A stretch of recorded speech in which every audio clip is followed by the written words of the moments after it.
بسم اللہ الرحمن الرحیم۔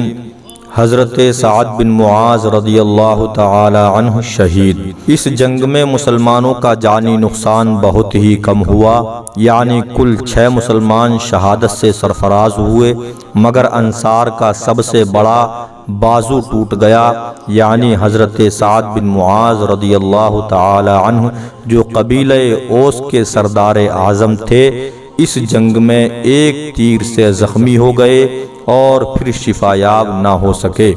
آپ کی شہادت کا واقعہ یہ ہے کہ آپ ایک چھوٹی سی زرہ پہنے ہوئے جوش میں بھرے ہوئے نیزہ لے کر لڑنے کے لیے جا رہے تھے کہ ابن العرقہ نامی کافر نے ایسا نشانہ باندھ کر تیر مارا کہ جس سے آپ کی ایک رگ، جس کا نام اکحل ہے، وہ کٹ گئی۔ جنگ ختم ہونے کے بعد ان کے لیے حضور صلی اللہ تعالی علیہ وسلم نے مسجد نبوی میں ایک خیمہ گاڑا اور ان کا علاج کرنا شروع کیا۔ خود اپنے دستے مبارک سے ان کے زخم کو 2 مرتبہ داغا۔ اسی حالت میں آپ ایک مرتبہ بنی قریظہ تشریف لے گئے اور وہاں یہودیوں کے بارے میں اپنا وہ فیصلہ سنایا جس کا ذکر غزوہ قریظہ کے عنوان کے تحت آئے گا۔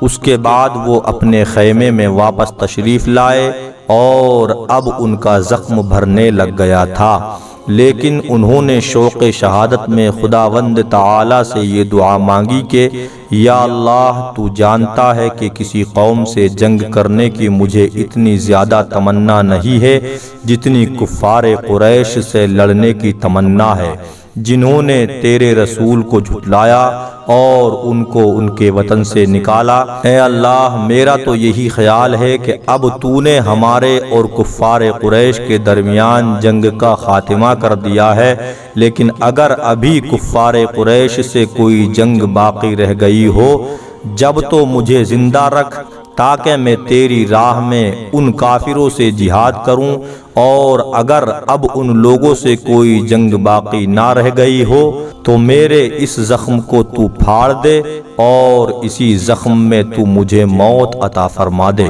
آپ کی یہ دعا ختم ہوتے ہی بالکل اچانک آپ کا زخم پھٹ گیا اور خون بہہ کر مسجد نبوی کے اندر بنی غفار کے خیمے میں پہنچ گیا۔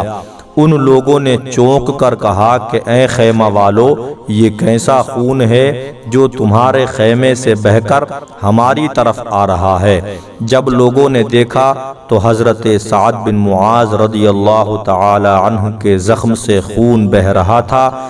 اسی زخم میں ان کی وفات ہو گئی۔ حضور اقدس صلی اللہ تعالی علیہ وسلم نے فرمایا کہ سعد بن معاذ کی موت سے عرش الہی ہل گیا اور ان کے جنازے میں 70,000 ملائکہ حاضر ہوئے، اور جب ان کی قبر کھودی گئی تو اس میں سے مشک کی خوشبو آنے لگی۔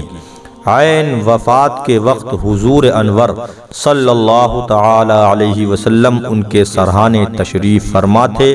انہوں نے آنکھ کھول کر آخری بار جمال نبوت کا نظارہ کیا اور کہا کہ السلام علیک یا رسول اللہ۔